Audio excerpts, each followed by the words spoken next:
Welcome back to another episode of Victor's Lifecast, the show where we dive into the journeys, lessons, and stories of individuals making waves in their own industries. Joining me today is someone who knows exactly what it takes to turn visions into reality. They've not only built successful businesses over the years, but they are also excellent in navigating the complexities of the market with skill and determination. Now, if you are someone who is a budding entrepreneur, a seasoned business owner, or you're simply curious about what it takes to thrive in the world of property and business, then you're not going to want to miss this episode. So let's dive in with the one and only Donny Wong. Welcome to another episode of Victor's Lifecast. Today I'm with Donny Wong. Donny Wong. I don't know too much about your current positions, but you've already told me you're a project manager for. Just give me a property manager, my friend. Property manager. My mistake. Property manager for your own company, I assume. Yeah, that's right. Which is called Nomad Properties. Nomad Properties. Thank you for agreeing to be on this episode with me. Yeah, my pleasure. We were just basically just getting to know each other because we literally just met each other. And I was asking you some questions about basically your journey up until now in the last 20 years. You said you've been an entrepreneur.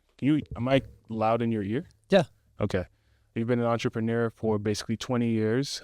You've loved it every step of the way except for the first 4 years where you were an owner of a club here in Calgary. Could you just tell me a little bit more about why it is that you hated that part of your entrepreneurial experience? I say that in jest. I don't hate it. I actually loved every single moment of it. It was fantastic. For those on Victor's show here, we literally met about 40 minutes ago. Yeah. We started chopping it up and he said, you know what?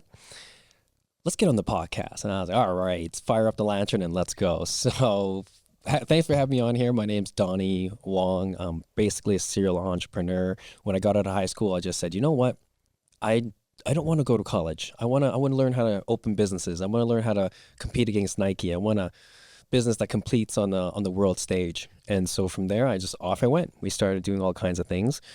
I think after my first real business, I started doing club promotions. So we're the first ones to bring, a lot of artists back in the day, R&B artists. We were the first ones to bring Nas to the city. We got in a lot of trouble at the time. Why'd you get in a lot of trouble for bringing Nas? Somebody cloned our tickets, our concert tickets. Okay. And so they cloned the tickets. I think they may even sold them or gave them to their buddies or something. And so by the time the concert night, we had 300 people outside, but the club was at max capacity. Not good, especially when it's the first time Nas has come to the city, hip hop legend. People were furious. They started smashing the windows outside. We had our first PR calamity on our hands with that concert. So that's what kind of started off. From there, we started just bringing all kinds of different artists. It was great. I used to drive around the artists, Fabulous, Loso, get all kinds of shenanigans in our 20s with these artists back in the day. Yeah. And then from there, my two partners were also club promoters. They're actually the biggest club promoters at the time. They had all the busiest nights in the city. This one club in particular, it was the first high-end supper club in Calgary. And my two partners were already promoting the Friday and the Saturday night. Packed, lined up down the street. Everyone's dressed nice, very classy establishment. Owner says, guys, I'm selling. Why don't you buy it from me? And that's where our little team said, okay, we'll buy this nightclub. So on the eve of my 23rd birthday, we got our keys. I threw a huge birthday party. All our friends were there. And then that started the next 4 years of club life.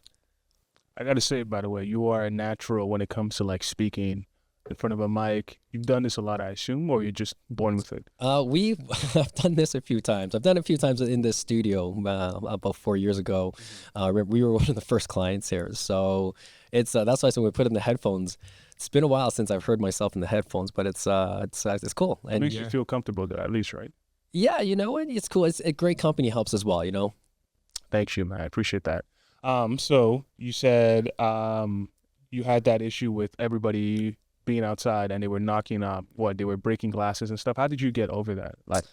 How did we get over that? We had to reissue a lot of refunds. We had to apologize to everyone, obviously. And then I think we had a makeup concert. Yeah, we brought Nas back. We had a makeup concert. I can't remember the exact details. All of my partners handled that, but we, there was a fire to put out. and that was not the first fire. An actual fire. Well, figuratively. Okay. A business fire. Okay. A little calamity. A little less dangerous. That's right. That's right. So a good lesson that, hey,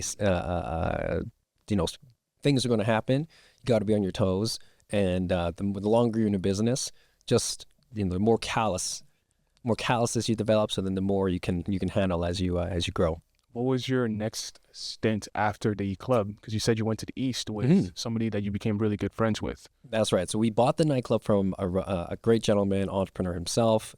We became great friends. He became my mentor. So during the club, when I couldn't figure things out, when I felt stuck, I'd ring him up. How you doing? What's going on? What do you think? How did you handle this at the time? And he was great. He was gracious. I think years later, he always said, just like you, Victor, he always said, you ask great questions. He said, everyone else would come to the club and ask me, like, how do I get in, and try to be a buddy? But he said, you would walk in and you would say, what do you charge for cover? How much are the plates, and how much of the sound system? And he said, I'd always be inquisitive about the business, much like yourself. So very curious about business. And he said he really took to me that way. Fast forward, I'd say 5 years later, when the life of the club was really starting to wind down, he gave me a ring one day and he said, Donny, why don't you come out here to the East? Why don't you see what we're doing here? And my journey was always, hey, how do we become a billionaire? My first dream was, how do I get paid to party? So in my 20s, I checked that off really quick. Nice. I was getting paid to party. It's cool. It's great. It loses its charm really fast. And so I thought, you know what? I want to learn from billionaires now. I didn't want to go to school, so I want to learn from great people. And this was my chance. I got to go to Toronto, got to work really close to a couple billionaires, got to sit at the table a few times, have dinner, ask questions, really get a front row seat of them building these companies.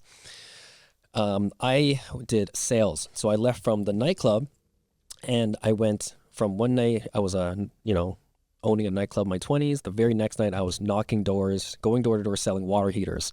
So that was the next step, was to learn how to do sales. So I went to Ontario, sold water heaters door to door. We sold lots of them, thousands of them, in fact. Built a sales team, managed about 100 agents at that point. They ended up selling that company for $500 million. Nice. They sold that company off, and that really gave me the first time to understand how to structure deals, how to find opportunities, and just these top tier business minds. How do they structure these types of businesses in arguably the most boring industry you could ever think of, and the most boring product you could ever sell, a water heater?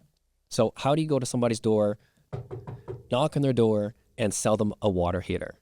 It's a hell of a thing. And we learned that, and we learned how to do well. When Preston, because that's his name, right? He invited you to come out to the East with them. Weren't you sort of like apprehensive, like, weren't you thinking, but I have these goals, I have these ambitions, how am I just going to pack up my stuff and just leave the next set? Funny enough, my goal was at that point to evolve. I think I was about 27 at the time, 28, right? 23, 4 years later, 27. And I didn't want to be a 30-year-old club owner. I thought that was really cheesy at the time. Maybe it's just youth. But a part of it was I just didn't want to be in the clubs anymore. I didn't like the industry. I didn't like how much ego is in there. It was detrimental to my health, the drinking. But ultimately, I just want to learn. I want to learn from the best. So my next stage was to go and try to learn and figure out what the next best thing was. How do I evolve? And it just so happened that came. So you weren't even scared about him just taking you, because at that time, your goal was to just learn and not even try to settle down, not try to find somebody. So he just came and gave you the opportunity you were looking for, essentially, right? Yeah. When you're young and ambitious and you have a fire in your belly, you're ready to take on the world. So moving didn't scare me one bit whatsoever. The issue was I didn't know how to move because I was born and raised here. I had all my friends and family my whole life. So what I did was when I decided to leave, I had this notebook. I still have it to this day. And I was like, you know what? I don't know how to do this. I'll just start writing. And I just start writing. And if I know how to figure this out, eventually I'll know how to teach other people how to figure it out. This is way before there was even, there's no such thing as, online influencers. There's no such thing as digital classes you could take and all that stuff. I just knew that at the time I made a lot of bad money decisions when I was young. I put myself in big debt and I said, okay, I'll figure out how to get out of money debt. I'll figure out how to turn this around, and I'll figure out how to build a business someday. But in the meantime, I'll just journal this every single way, all the way along the way. So I still have this notebook, and every year there's an entry of, it starts from 2017 and 18. You flip the page all the way till now. There's 2025, I still have to fill out that page. Do you actually go back and reread it as well? And you're like, I can't believe I used to think like that. Yeah, I actually tell everybody that you should journal. If you're on your journey, you should journal, you should document it. We hear this all from Hormozy, we hear it from Gary Vee, but even if you're not publishing it, just write to yourself. Because you'll be blown away even if where are we at today? December 23rd? Yeah. If 2024, if you look at December 23rd, 2023, you'll just be blown away by what you were struggling with, what the hurdle was at that time, what you couldn't solve, what was bothering you. And even just the 1 year, you evolve so much as a person. So to answer your question, when I look back at 2017, I'm blown away. When I ever get really stuck, if I get stuck along the way, I would go back to the exact day because it's all on my phone. Years and years of journal entries. If I'm ever stuck or if I ever feel like I'm just not grateful that day, you have that day, you're just like, oh, today sucks. I'll just go back to exactly what today's date is years later or years prior, and I'll read that entry and be like, holy cow. Okay, that's all I need to hear. I'm going back to work. Do you, even back then when you were 27, did you ever wake up and you were like, man, I kind of just don't want to get out of bed right now. I'm just tired, just for tired's sake, emotions. I just feel tired right now. Did you ever feel that? Or were you really just like, I wake up every single day ready to go sell. I just love what I do. I don't think anybody just wakes up every single day and says, yeah, let's go. I'm 10 out of 10. Let's go. It's tough. But that's what sales teaches you. Sales teaches you that it's a performance game. And because it's performance, you have to get up. And if you're not feeling like it, you have to train yourself and trick yourself, whatever it takes. Just like you ever seen that documentary, The Last Dance, Michael Jordan? Yes. He always had to find a way to motivate himself. Whether you're in the worst of your days or the best of your days, you got to wake up. You got to figure out how to get charged, get amped, get focused, and get going. Because it's a performance job. So you learn that skill. You have to learn it. Okay. I assume you still have that skill now because you're still selling. You're as a property manager, right? That's right. Okay. How long were you a salesman for Preston or for Preston's company? I was out there for about 5 years total. Okay. And that was how long you would say it took for you to learn the skill of sales, or did you learn any other thing during that time? I learned sales, but alongside with it, I learned that I really did not like ever having someone else control my time. So as much as I loved that journey, the big lessons I learned at the end was I really enjoyed public speaking. I really enjoyed learning sales, doing well at sales, but I actually enjoy teaching sales a lot more because it's a skill that when you hand it off to somebody else, as long as they speak the language, I could drop them off anywhere on the planet. And again, as long as they speak the language, they could feed their family. It was a tremendous life skill. And then with that, really understand how to get performance, right? How to take someone who was maybe not the most confident person in the world, but was down on their luck, didn't have anything to their name. And also not only do we equip them with sales skills, now they're making incredible checks. And then along the way, we're coaching them, we're inspiring them, we're amping up, amplifying their performance so that when they left us, for whatever reason it was, they left better than they were when they were with us. And that was enriching. So then say you are talking to a young 20-year-old who wants to make a lot of money. I would assume you would advise them to learn how to sell, right? If they're not in front of you like I am right now, where would you advise them to go and learn this skill of sales? Where would you go learn the sales skills? I would say if you had to go learn sales right now and get really good at it, I would probably try to go find somewhere with direct sales. There's a really great organization. A great organization called, I should remember this because it's my best friend's organization, but we'll put it in the show notes. Okay. But they'll teach you how to go directly and go, cold open businesses. Mm-hmm. They'll have contracts for, I don't know, it could be a TELUS. It could be, Vivint is a great one. I don't know if actually they got sold, so they're not there anymore. Solar, there you go. Okay. The simplest, fastest way, if you want to learn sales at a high level and make tons of money, go into solar sales. Can you go in knowing nothing about sales? Most of them know nothing about sales. Okay. And they'll go in and they'll teach you. Okay. Say your goal is to make millions of dollars, right? The first skill you probably want to learn is sales. Is there a point when you're like, okay, I know sales, I'm really good at sales, time to move on to the next thing? Yeah. Set. Just a quick little distraction. Sorry about that. A random alarm that I set to remind myself of something. Sorry, the question again was? Say you want to make millions of dollars, right? The first skill you probably want to learn is sales. Is there a point where you're like, okay, I've learned sales. What's the next skill for me to learn? Or should I start a business? Like, what do I do after I've learned sales? For the purpose of building millions of dollars? I would say go personal brand. Okay. I would go personal brand. It's going to have the most leverage for yourself. And once you build an audience, you can sell them anything. Okay. So it's a lot easier that way than building a company, I would say. I think right now entrepreneurship is it's so regarded as cool. It's the cool thing to do. Everyone's a 7-figure, 8-figure entrepreneur. I think a lot of times when you peel back the layers of the onion, it's all bullshit. Mm-hmm. But I think the right thing to do if your ambition is to make a lot of money is, and you don't say have any technical skills or entrepreneurial skills, I would say start a personal brand.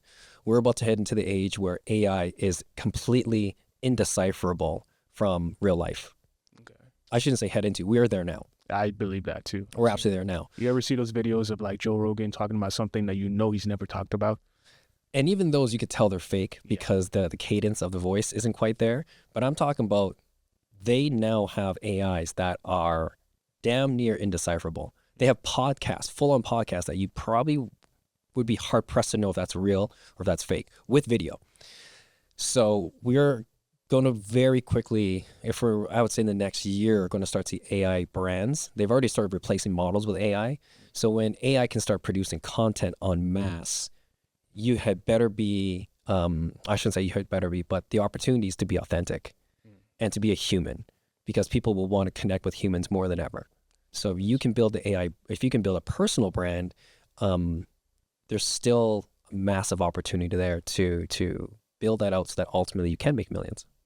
What's the first thing about personal brand that you've come to learn, right? In terms of skills, right? Is it simply just posting on the biggest platform? Is it like, what do you even start if you're like, I want to build a personal brand? Yeah, you start with you. You start with, what are you doing? Okay. Why should people even pay attention, right? So the easiest way is, well, why are you doing this? Is it to make $1 million? Awesome. Is it because you want to start a business? Awesome. Is it because you want to move out of mom's basement? Awesome. Is it because you want to buy mom a house? Great. Maybe you want to get a girlfriend. Perfect. But you have to decide what that is. Most people won't decide. Either they don't know, they won't choose, or they're too distracted and they want everything. But you need to pick one thing. You need to pick one thing that's your mission. And once you're focused on one thing, you'll know what to start making content on. Okay. If they don't know when they tune in, they don't know what you're about, they're not going to tune in. They're like, what is it? I have no idea what I'm doing here. Click, swipe, gone. So I would say first step, you got to figure out what you're doing. Okay. Should you try to be on as many platforms as possible? No. Pick whichever one you like the most. Pick one, and the way to choose is whatever you're most comfortable in. If you are very comfortable speaking, start a podcast. If you're really comfortable on camera, then you should probably make video, TikTok or Instagram. TikTok still has massive growth. Maybe you want to go there. Or maybe you are better, what's the third one here? Maybe you're better written. Maybe you're great at writing out your thoughts. You're great at organizing and putting your thoughts on, into words. Then you should probably go LinkedIn or Twitter/X. I like that one. Okay. When you're creating your personal brand, is it simply just documenting what it is that you do with your life? Like, say you're a normal 25-year-old. You might be working in a corporate job? You're just documenting your 9 to 5 and that's simply it? Or is it you're documenting your hobbies, your goals, your ambitions? Like, what are you documenting? You can do all of the above, right? There's lots of accounts out there that say, hey, this is what I did today. One of my favorite right now, he's a coffee shop. He's trying to bootstrap a coffee shop and try and see how far we can take it. That's his hook every single time. And that's all he does. He just takes you on the behind the scenes of how he starts his coffee shop. I'm tuning in because I like his storytelling. And ultimately, I'm just going to, kind of artfully copy it. But you can do whatever you want. I think generally what they recommend is that you should just get started. Once you know what you're aiming for, just start pumping out content, and then let the audience decide where you should go from there. What would you say to the many people who are thinking about starting content? They know what it is that they would want to start content about, but they're worried, hey, my friends are going to see my posts. I'm not good at this. They might think, hey, look at him. He's trying to be famous, and just put some maybe demeaning comments on underneath the post. What would you say to them to try to get them to get going? Good. Just good. Good. You're supposed to suck. You're supposed to take some bad comments, because if you can't get past this, how are you ever going to get anything in life? Fair enough. You got to grow. You need to get out of your head, because it's not that serious. It's not about you. You're being very selfish if you're scared of a couple of people's comments. If you're letting your ability to make a better life for your partner, your family, your wife, your mom, because you can't take bad comments on the internet, you should get a job. So good. Because if you are getting bad comments, if you are getting the anxiety of putting content out there, it means you're on the right path. Good. Wow. Well, that's exactly what I needed to hear for sure. Okay. I actually think I've asked every question that I wanted to ask. I really appreciate you for deciding to be on this episode with me today. Normally for the podcast, we have a final question that we leave with our guests, but I normally prepare them ahead of time by telling it to them ahead of time. Mm-hmm. I'll still pose it to you. You can choose whether to answer or not. Sure. The question is, what is your hot take about anything? And it's not something we debate on. You just say it, and then we just end it off like that. We're about to enter one of the most fantastical ages of being a human, where robotics will be in all of our houses doing all of our work. They will take care of all low-skilled work as well. And an age where AI is going to be incredibly fast and in absolutely everything we do. It will be implemented in every single robot. As they say, anything that can move will be replaced by robotics. And in an age where cryptocurrency will bring on an entire layer of security and self-ownership that we never had before, where we can literally decouple ourselves from the government and all of its control. That's why it's a hot take. So I'll go big thinking here. Mm-hmm.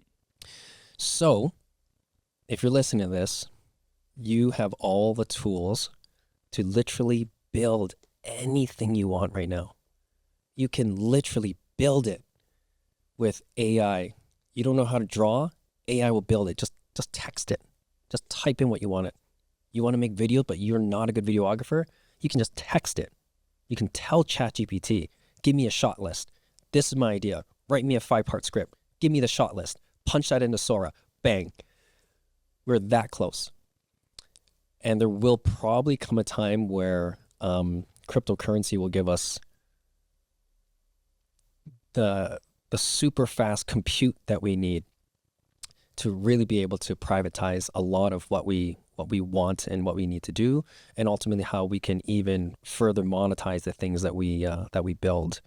So if you're in an age and have like yourself, ambitious, smart, bright, gritty, and you want to build something, you should just get started, because there's no excuses now other than you're wasting time studying what you should do instead of just doing it. Well, we're going to leave it on that. I thank you so much, man, for the take. I actually think I learned something. It's like you're speaking to me. But we're going to end off today's podcast. Thank you once again.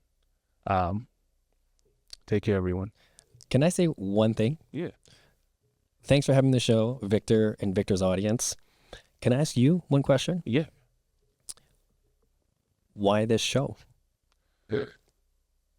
This show started off as one of my mentors, because I asked him a lot of questions as well. He said that you just need to get started on something. And I was like, okay. He basically gave me his equipment to work with and just said, you need to just have the experience of starting something, and so I started it. And as I've been bringing on guests, I've been asking myself the same question: should I continue to focus on this, or should I go with what I think will make me more money? Because at the moment, the podcast is kind of a dream. And then I talked to my mom, and she was like, this is an opportunity for you to ask the questions that you always have to people who actually have gone through it. So that is why right now this podcast exists. It's just for me to ask questions. I don't know if it's going to be big. I don't know all of that. It's just for me to ask questions. It's an excuse to get people like you in front of me so I can put my thoughts to you. So that's why the show exists. Your mother sounds very wise and a powerful woman.